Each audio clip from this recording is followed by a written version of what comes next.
தந்தை, மகன், தூய ஆவியின் பேராலே ஆமென். அனைவருக்குமே இயேசுவின் நாமத்தில் வாழ்த்துக்கள். லூக்கா எழுதிய நற்செய்தி அதிகாரம் 1 இறைவசனம் 38. நான் ஆண்டவரின் அடிமை, சொற்படியே எனக்கு நிகழட்டும் என்ற வார்த்தையை சொன்ன அன்னை மரியாளை குறித்து தாங்க நம்ம இன்று நாளில் நம்ம தியானிக்க போகிறோம். அன்னை மரியாள் வாழ்ந்த காலத்தில் எவ்வளவோ பெண்கள் வாழ்ந்திருப்பாங்க தானேங்க. ஆனால் கடவுள் அன்னை மரியாளை மட்டும் தானேங்க ஏசப்பாவிற்கு தாயை நியமிச்சிருந்தாங்க. அப்போ ஆண்டவரை கவர்ந்த அன்னை மரியாள் கிட்ட இருந்த அந்த ஸ்பெஷலான குணங்கள் என்ன அப்படின்றதாங்க நம்ம இன்னைக்கு பார்க்க போகிறோம். அன்னை மரியாளுக்கு வானதூதர் சொல்லும்போது அன்னை மரியாள் கன்னிப்பெண்ணாக இருந்தாங்க அப்படின்னு நம்ம படிக்கிறோம். அப்போ அந்த காலத்தில் கன்னிப்பெண் அப்படின்றது என்ன அப்படின்னா 20 வயதுக்குள்ள அவங்க இருப்பாங்க. அப்போ 20 வயதுக்குள்ள ஒரு மனிதர்களாகிய நமக்கு என்ன சிந்தனைங்க இருக்கும்? நம்ம எல்லாருமே ஒரு சந்தோஷமா இருக்கணும், நம்ம சந்தோஷமா இருக்கணும் அப்படின்ற ஒரு செல்ஃபிஷ் தாட் தானங்க நம்ம எல்லாருக்குமே இருக்கும். ஆனா அப்படிப்பட்ட அந்த ஒரு கன்னிப்பெண்ணான பருவத்துல கூட அந்த சந்தோஷங்கள்லாம் அன்னை மரியாளுக்கு இருந்தாலும் கூட தன்னோட வாழ்க்கையை முழுமையா அவங்க ஆண்டவருக்காக அர்ப்பணிச்சாங்க. அது மட்டும் இல்லைங்க, அன்னை மரியாளுக்கு கண்டிப்பா தெரியுங்க, திருமணம் ஆகாம இஸ்ரேல் பெண்கள் யாராவது கருவுற்றிருந்தாங்க அப்படின்னா அவங்க கல்லால் எரிஞ்சு கொல்லப்படணும் அப்படின்ற சட்டம் இருக்கு அப்படின்றது அன்னை மரியாளுக்கு கண்டிப்பா தெரியுங்க. இப்ப அன்னை மரியாள் மற்றவங்க கிட்ட போயிட்டு இந்த மாதிரி வானதூதர் என்கிட்ட வந்து சொன்னாங்க, அவங்க நிழலிடுறதுனாலதான் எனக்கு வந்து இயேசு என்ற இறைமகன் எனக்கு வயிற்றுல பிறக்கிறாங்க அப்படின்னு வந்து அன்னை மரியாள் மற்றவங்க கிட்ட சொன்னாங்க அப்படின்னா இதை இந்த உலகம் நம்புவாங்க? கண்டிப்பா நம்பாது தானேங்க. இது அன்னை மரியாளுக்கும் இது தெரியும். ஆனா அன்னை மரியாள் தன்னுடைய வாழ்க்கையை குறித்து கூட அவங்க கவலைப்படலைங்க. ஆண்டவரோட வார்த்தையின் மீது அவங்க நம்பிக்கை வச்சாங்க.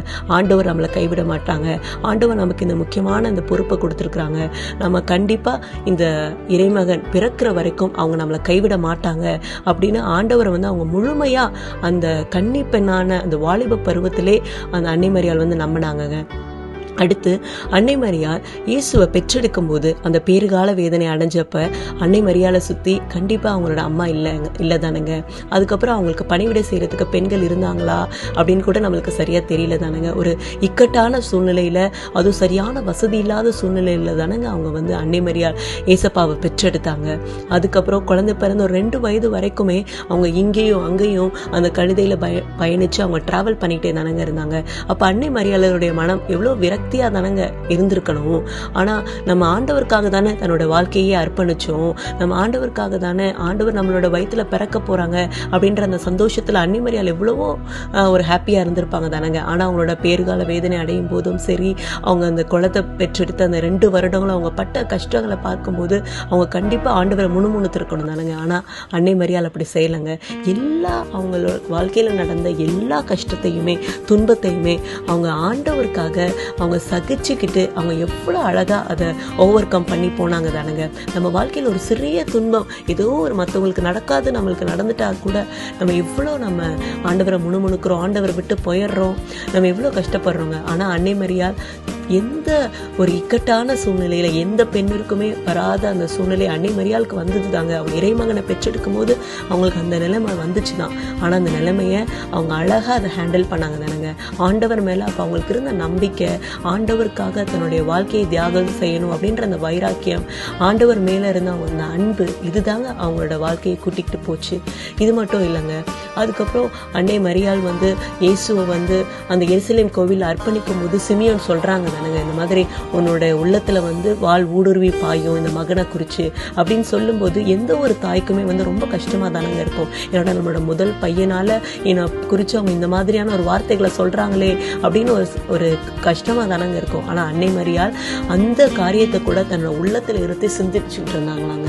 ஆமாங்க, எந்த அன்னை மரியாளோட வாழ்க்கையில நடந்த எந்த காரியத்தையுமே அவங்க உலக கண்கள்ல அவங்க பார்க்கவே இல்லைங்க.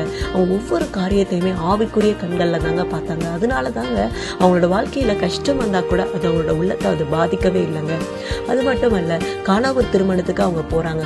அப்ப அந்த திருமணத்துல அங்க ஒரு குறைபாடு ஏற்படுது. அந்த குறைபாடு ஏற்படுறதுனால அந்த திருமணத்துல ஒரு நடத்துறவங்க கூட வந்து அன்னை கன்னிமரியாள்கிட்ட எனக்கு நீ இதை பண்ணணும் அப்படின்லாம் கூட எந்த ஒரு விதமான ஒரு ஆர்டரும் எதுவுமே பண்ணலைங்க.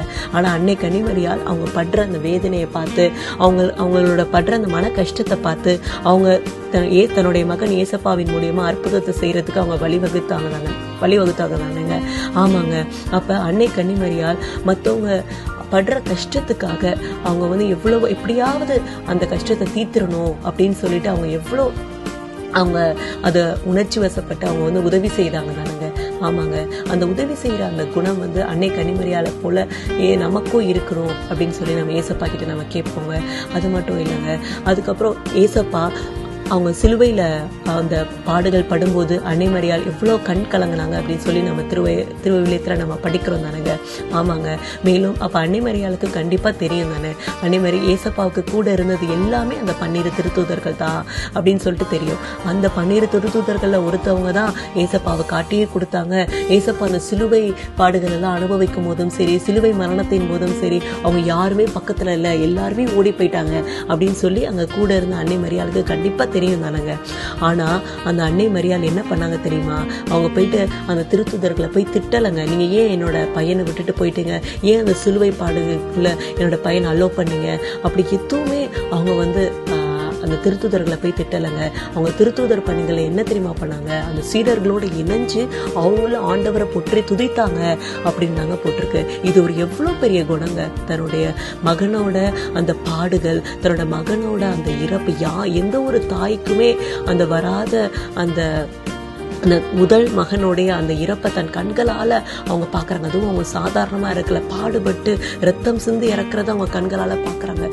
இதற்கு காரணமாக இருந்தாங்க யார் யாருன்னு சொல்லிட்டு எல்லாமே தெரியும் அன்னை கன்னிமரியாளுக்கு. ஆனால் அன்னை கன்னிமரியாள் அனைத்தையுமே ஆவிக்குரிய கண்களில் பார்த்ததுனால தாங்க அவங்க இந்த யார்கிட்டே போய் அவங்க சண்டை போடலை, கத்தலை, அவங்க யார்கிட்டே போய் கோவப்படலை, அவங்க அமைதியாக இருந்தாங்க. இது மட்டுமல்ல, ஆண்டவரிடம் வந்து சீடர்களோடு இணைஞ்சு ஜெபிச்சாங்க அப்படின்னு சொல்லிட்டு நம்ம பார்க்குறோங்க. இது எவ்வளோ ஒரு பெரிய குணங்க.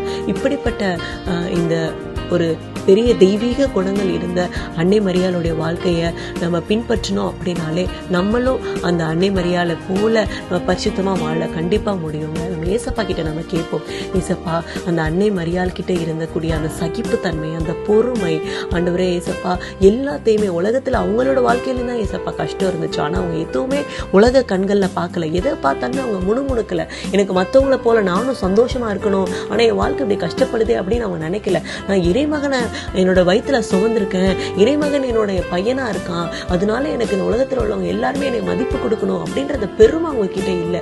எவ்வளோ ஒரு தாழ்மை, எவ்வளோ ஒரு ஆண்டவருக்குடைய வார்த்தைக்கு ஒரு கீழ்ப்படுகிறது, எவ்வளவோ அவங்க தன்னுடைய சுற்றி உள்ளவங்களை அந்த அன்பா பார்த்துட்டது, உதவி செய்தது, அவங்க பொறுமையா இருந்தது, சகிப்புத்தன்மையா இருந்தது, எந்த ஒரு பிரச்சனைக்குமே அவங்க வந்து டென்ஷன் ஆகாம எவ்வளோ அழகா அதை ஹேண்டில் பண்ணாங்க.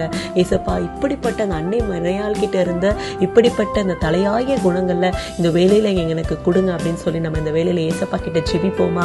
ஹல்லேலூயா, ஹல்லேலூயா, ஹல்லேலூயா. ஏசப்பா அப்பாங்களுக்கு இந்த நாளை கொடுத்த கிருபைக்காக நன்றி ஏசப்பா. அன்னை மரியாளுக்கு உகந்த நாளான இன்றைய நாள்ல எங்கள் ஒவ்வொருவரையுமே அந்த அன்னை கன்னிமரியாளை போல மாத்துங்க ஏசப்பா. எங்க வாழ்க்கையில ஒரு சின்ன துன்பம், மற்றவங்களுக்கு நடக்காதது ஏதோ ஒன்று, நாங்கள் எதிர்பார்க்காதது நடந்துட்டாலே ஆண்டவரே ஏசப்பா நாங்கள் முணுமுணுக்கிறோம் ஏசப்பா. ஆண்டவரே மற்றவங்களுக்கு அப்படி இல்லையே அப்படின்னு சொல்லி நாங்க ஆண்டவர் எரிச்சல் அடைகிறோம் ஏசப்பா. உங்ககிட்ட நாங்க ஜெபிக்காம போறோம் ஏசப்பா. ஏசப்பா இப்படிப்பட்ட ஆண்டவரே ஏசப்பா ஒரு சிறிய துன்பத்தை கண்டே நாங்க ஆண்டவரே விரக்தி ஆகிடுறோமே. ஆனா அன்னை மரியாளோட வாழ்க்கையில அவங்க எவ்வளவோ கஷ்டப்பட்டாங்க, ஆனா எந்த ஒரு கஷ்டத்தையுமே அவங்க கஷ்டமா பார்க்காம ஆண்டவரே ஏசப்பா ஆவிக்குரிய கண்கள்ல அவங்க ஆண்டவரே ஏசப்பா அதை சமாளிப்பதற்கு தேவையான ஞானத்தை அவங்க பெற்றாங்களே ஏசப்பா. அதே போல ஆண்டவரே எங்களோட வாழ்க்கையிலையோ ஆண்டவரே ஏசப்பா நாங்களும் அதை பெற்றுக்கொள்ளணும் ஏசப்பா. நீ கொடுத்த இந்த பூமியில் உள்ள வாழ்க்கை என்பது கஷ்டங்கள் நிறைந்ததுதான். ஆனா இந்த கஷ்டத்தை ஆண்டவரே ஏசப்பா நாங்கள் ஆவிக்குரிய கண்கள்ல சமாளிப்பதற்கு தேவையான அந்த ஞானத்தை நாங்க பெற்றுக்கணும் ஏசப்பா. நாங்க டெய்லியும் ஜெபிக்கிற ஜெபமே எனக்கு கஷ்டம் வேணாம், கஷ்டம் வேணான்னு ஜெபிக்கிறோம் ஏசப்பா. நாங்க அதுலயே ஆண்டவரே சாத்தான் எங்களை தந்திரமா தவறான நடத்தைக்குள்ள எங்களை கொண்டு போறோம் ஏசப்பா. இந்த உலக வாழ்க்கை என்பது கஷ்டங்கள் இருக்கும் அப்படின்னு ஆண்டவர் நமக்கு சொல்லியிருக்காங்க. இந்த கஷ்டத்தை அன்னை கன்னிமரியாளை போல சமாளிப்பதற்கு தேவையான ஞானத்தை தான் நம்ம பெற்றுக்கணும் அப்படின்ற அந்த புரிதல் எங்களுக்கு கொடுங்க ஏசப்பா. அன்னை கன்னிமரியாளை போல ஒவ்வொரு கடினமான சூழ்நிலைகளையும் ஞானமாக நடந்து கொள்வதற்கு ஏற்ற ஆண்டவரே ஏசப்பா அந்த ஞானத்தை எங்களுக்கு கொடுங்க ஏசப்பா. அந்த பலனை எங்களுக்கு கொடுங்க ஏசப்பா. நாங்க போயிட்டு மற்றவங்க கிட்ட போய் புலம்பிக்கிட்டே இருக்கக்கூடாது ஏசப்பா. ஆண்டவரே அன்னை கன்னிமரியாள் எப்படி உள்ளத்துல இருத்தி அதை சிந்திச்சு பார்த்து அதற்காக அவங்க ஜெபம் பண்ணினாங்களோ அதே போல நாங்க எல்லாத்தையும் மற்றவங்க கிட்ட போய் சொல்லாம, மற்றவங்க கிட்ட போய் புலம்பாம ஆண்டவரே நாங்க உங்களுடைய பாதத்துல அமர்ந்து சிந்தித்து ஆண்டவரே ஏசப்பா உங்ககிட்ட ஜெபிப்பதற்கு ஏற்ற ஞானத்தை எங்களுக்கு கொடுங்க. நீர் இப்படி செய்ய போவதற்காக கொடான கொடி நன்றி ஏசப்பா. மேலும் எங்க கத்தோலிக்க திருச்சபையை வழி நடத்தக்கூடிய ஒவ்வொருவரையுமே உமது கருத்தை நாங்கள் ஒப்புக் கொடுக்கிறோம் ஏசப்பா. நீ ஒவ்வொருவரையுமே நீங்க ஆசீர்வதிங்க.